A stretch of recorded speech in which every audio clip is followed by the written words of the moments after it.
The DevOps Roadmap, every engineer's guide for shipping a software at scale. In this video, we are going to see each tool, the exact path, which can guide you from zero to a production-ready engineer as part of your DevOps learning journey. End of this video, I'm also going to share the link for my playlist where you will have all the topics where I'm going to explain in this tutorial, where you just need to follow this playlist. Imagine like you are a new mayor of an empty city. Day one, someone hands you a blank map and says like everything you build, like roads, buildings, water, power, you have to build all of it, right? And it's need to be running by Friday. That's exactly what it feels like, when you are landing into a DevOps job or role without a roadmap. And you don't know what are the skills or areas or hundreds of tools, or you don't have any clear path which you have to learn. Here's the secret, like every senior engineer knows. Without a blueprint, builder works in silos. Road is a dead end to the walls. Power lines run into water pipelines, right? Team pushes code that break production every single day. It's like a production chaos. In the real stakes, according to DORA metrics or DORA research, elite DevOps team deploys like 973x more frequently than low performing teams, which is like 750x faster recovery from failures. The difference, they follow a roadmap and they have a clear pathway forward. Let's fix those problems, and here's your blueprint. The DevOps roadmap is your city's master plan, and it can be split into 8 sections, or I will call it like 8 districts, and each one unblocks the next. So here's the clear or the clever part. You don't need to master all of these 8 before you become a complete end, or you don't have to expertise on all these things before you start. You build district by district, or you build one by one, just like building a real city. The 8 number districts lights up in a sequence. I have given a sequence number like district 1 to 8, so you can walk through each one by one, and you grab the knowledge of all these things, so you get a complete picture of it. So let's walk through each one of them and grab your hard hat. Every district will need an architect, right? People who speak the language of blueprint. In DevOps, you are the architect, or you are the programming person, right? And in this case, you are the programming language.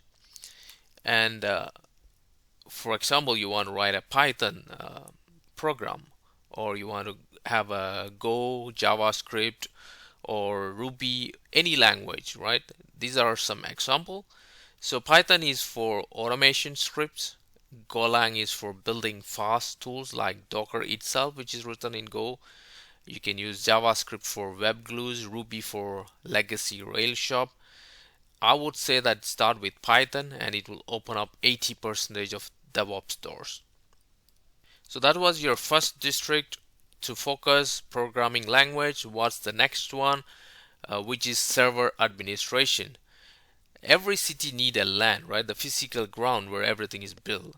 In the DevOps, the ground is your operating system, and the ground is almost a Linux. So Linux is the best operating system where you can learn as part of your DevOps journey.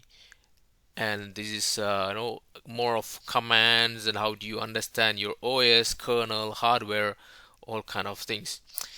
The Linux is the foundation, and Unix is its ancestor. You can also learn Windows Server, which exists usually for running enterprise .NET features. But I would say like start with Linux, and everything else runs on top of it. the third district is networking and security, and your city needs roads and traffic rules, right? That's your networking. In DevOps, you need to have different networking layer between different components and microservices. TCP IP is like the road system. Every packet of data travels like a car with a source address and a destination, and the rules about which lanes to use. So different thing, you have to learn about DNS, you have to learn about HTTP, HTTPS with TCP, SSL. All these are really important, and you have to get it really hard or expertise if you really want to get into real networking concept on cloud or Kubernetes. Stay with me. In the next part is where most tutorials stop explaining, because security isn't a separate topic. It lives inside every other district in the roadmap.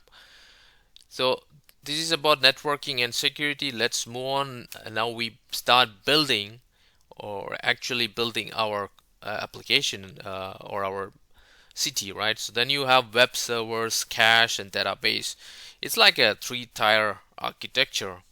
So you have web servers, which could be like nginx, is a bouncer in your front door which routes your traffic fast, right? Redis is like a fast food counter where you can serve cached answers in microsecond. Postgres is like a vault, stores everything permanently, which is your database. And most production apps use all of these three layers together. So I would say that you have to learn database, webs, and caching for different application, which you don't have to have in-depth. You're not going to be a developer on the app, but you still need to know all these tools where you can help developers on any DevOps side. You can also have like other databases like MongoDB, Cassandra, AWS DynamoDB, or SQL databases like Postgres, MySQL, Oracle, and Apache or Tomcat, other kind of web servers as well. Here is where it gets more powerful. Imagine if you could describe your entire city in just like a text file, and then rebuild it identically everywhere in the world in 10 minutes, right? So Terraform is going to help you for that, which is also called infrastructure as code, where you can write down your blueprint as or the building blocks as code, and then it can be used to rebuild. And you can also have Ansible, which would be like a configure buildings after they are built. You can have Docker packages, each service into shipping containers, identical everywhere. You can have Kubernetes, which is the city traffic controller, and which is managing hundreds of containers automatically. So this district is super important because this would be your heart of your, or I would say like your center or the pentagon, where you can say everything is control. So you have to be very expert on infrastructure code, Docker, Kubernetes, Ansible or Terraform, these kind of all tools which will be extensively used as part of DevOps engineer. The next one will be CI/CD pipelines. This is like a construction conveyor belt. Like every time a developer writes code, it automatically gets tested, built, and shipped into production without anyone touching a button. So you have like git push, then it build, test, security scan, deploy, and monitor, right? You can use Jenkins, which is like an old reliable factory machine. You can have GitHub Actions, is the modern cloud native alternative. You can have GitLab CI, runs inside your own self-hosted setup. You can also have like Travis, Circle CI, AWS Code Pipeline, Bitbucket. Pick one and automate everything. So the goal is like the code in production without minutes, not weeks. So you have this complete conveyor belt, your whole CI/CD pipeline ready. If you ever get into problems at midnight about server cache, or you want to have a CCTV where you can understand what's happening before failure happens, then monitoring and logging is the concept in DevOps. So we use Grafana or Prometheus, you can have Datadog, you have multiple ways you can set up your monitoring, but these are some examples where I can suggest to get your hands on, understand the monitoring stack of Prometheus, Grafana, and you can also have the ELK stack, which is Logstash, Elasticsearch, and Kibana.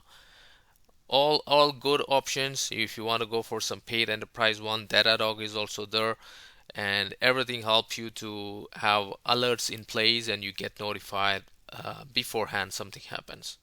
The final district is the cloud platforms, which are like AWS, Azure, or GCP, OpenStack, right? These are cloud providers, and there are multiple options. AWS is the largest cloud provider. Most DevOps are running on it. You can also use Azure, GCP, and you can also have your private cloud on OpenStack. If you ever clicked on deploy to Heroku or push to a Docker image, you're already using cloud infrastructure without realizing that something is these are running on SaaS. But start with AWS and get certification like Solution Architect Associate certification. Every other cloud is like a variant of the same concept. So once you learn one, I think you can easily adapt to others. So here is your DevOps roadmap, right? The whole mastering plan.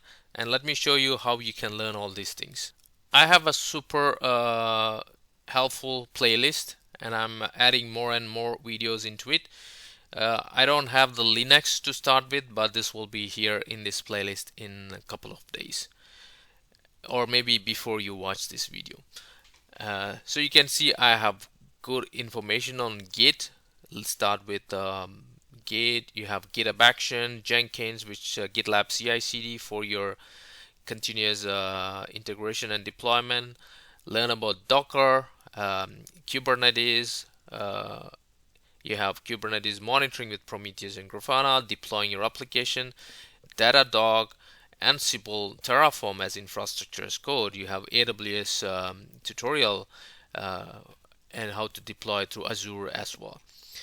You will see more and more tutorial coming in. I would ask you to watch this playlist and just follow this playlist, and I'm sure you will be able to get into a DevOps role, and you can get most of all DevOps roadmap tutorials or skills what you need from here. So what you have to learn, you have to learn 8 skills or 8 districts. Each one builds help you to build your knowledge.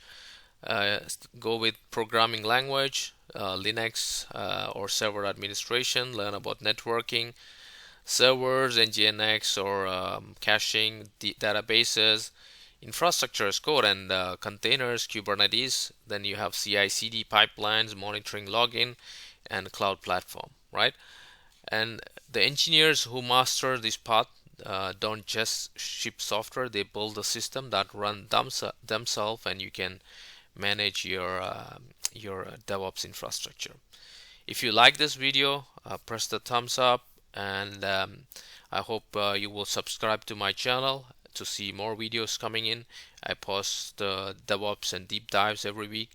Let me know in the comment section like which one you are going to start learning first, and look at my playlist and let me know what you like to see in that in the coming days. Thank you for watching. See you in the next one.